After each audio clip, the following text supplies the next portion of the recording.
Hello, I welcome to UPSC Prelims Chaturya series of SHANTHA LAKSHMI IAS Academy, where we will discuss the daily prelims MCQs from the Hindu, Indian Express and PIB.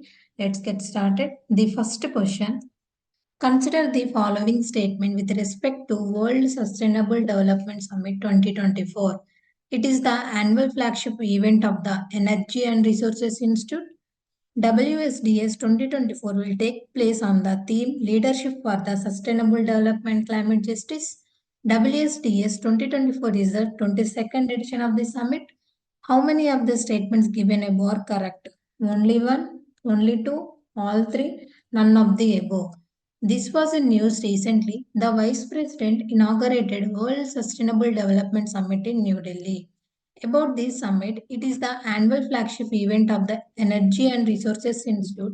It was instituted in 2001. The summit series has a legacy of over 2 decades of making sustainable development's globally shared goal. It is the only independently convened international summit on sustainable development and environment based in the global south. WSDS tries to provide long-term solutions for the benefits of global communities by assembling the world's most enlightened leaders and thinkers on a single platform.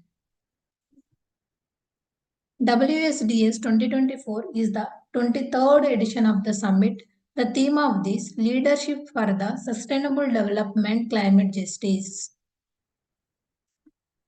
So the answer is all three. Moving to the next question.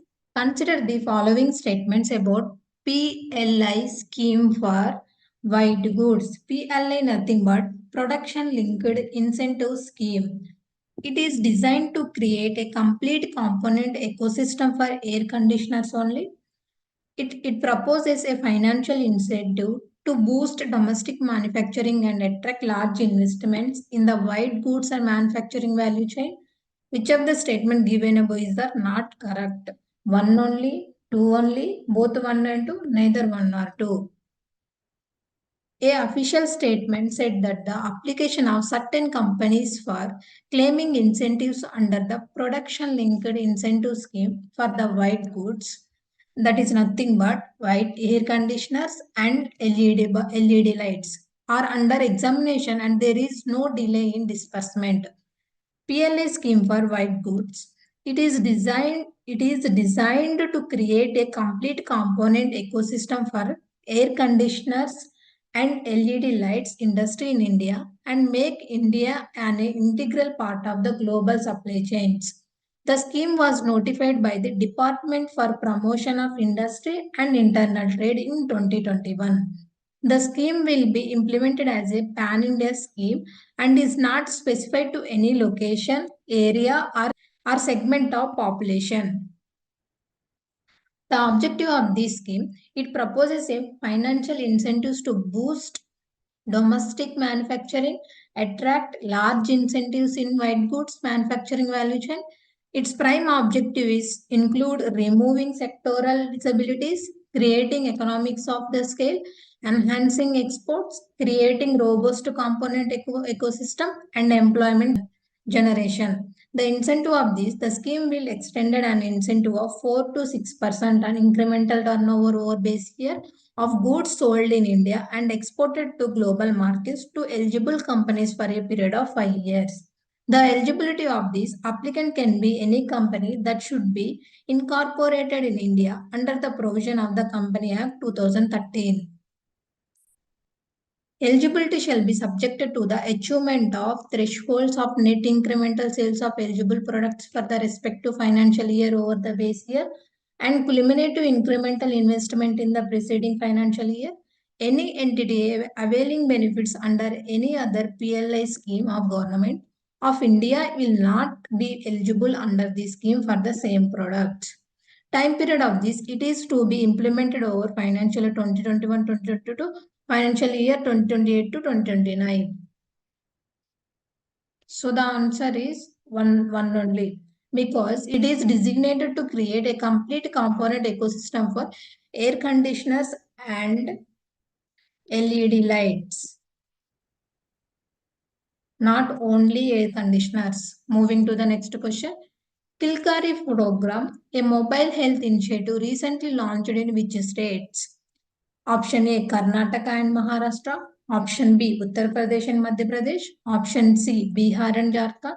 Option D, Gujarat and Maharashtra. Recently, the Union Ministry of State for Health and Family Welfare virtually launched the Kilkari program, a mobile health initiative for beneficiaries in local content in Gujarat and Maharashtra. About this program, Kilkari, meaning a baby's gurgle, is a centralized interactive voice response based mobile health service. The features of this: it delivers free, weekly, time appropriate 7 to 2 audio messages about pregnancy, childbirth, and childcare directly to families. Mobile phones from the second trimester of pregnancy until the child is 1 year old. Women who are registered in reproductive child health portal based on the woman's LMP, that is nothing but last menstrual period or child date of birth, receive a weekly call with a pre-recorded audio content directly to the mobile phones of the pregnant woman and mothers with children under the age of 1 year. Kilgari audio messages are a present in the form of the voice of fictitious doctor character called Dr. Anita. It is centrally hosted by the Ministry of Health and Family Welfare for all the states, UTs, and no further investment in the technology, telephone infrastructure, or operational cost is required to be borne by the states or UTs. This service is free of cost for state, UTs, and beneficiaries. The program is integrated with the centralized reproductive health portal of MOHFWs and is the single source of information for this mobile health service. Currently, Kilkari is under the implementation in 18 state UTs of India. So the answer is D, Gujarat and Maharashtra. Moving to the next question. Consider the following statement with respect to support to students for participating in competition abroad initiative. It is an initiative of the All India Council for the Technical Education. It provides financial assistance to the students to partake in international competitions. Eligibility extends to the students enrolled in Diploma, BE, BTech, Integrated MTech, and ME, MTech programs in AICTE approved institution. How many of the statement given above are not correct? Only one, only two, all three, none of the above. The All India Council for Technical Education recently introduced a scheme named Support to Students for Participating in Competitions Abroad.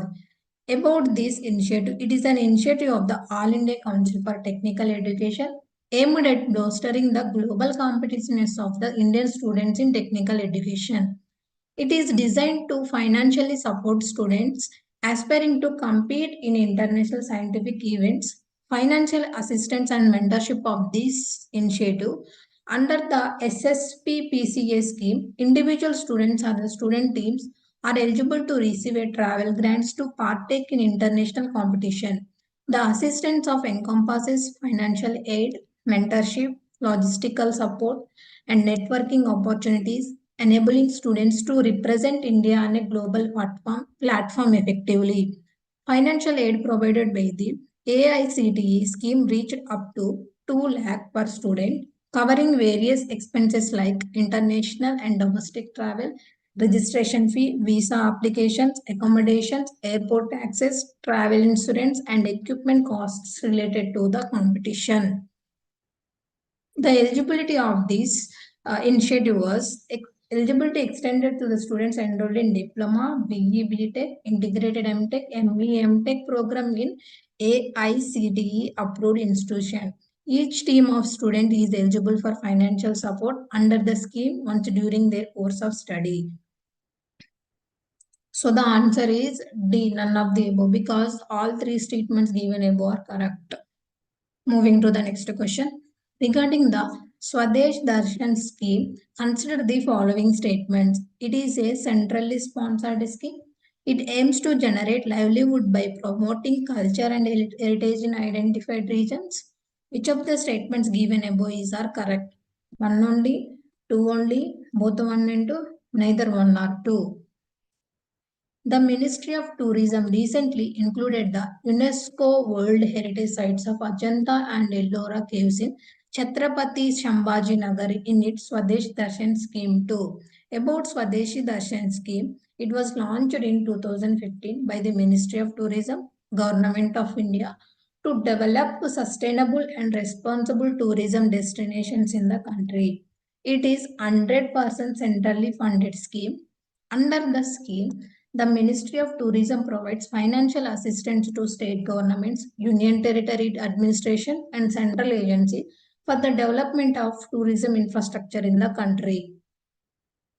Operations and maintenance of the project sanctioned under the Swadesh Darshan scheme is the responsibility of the respective state government or UT administration.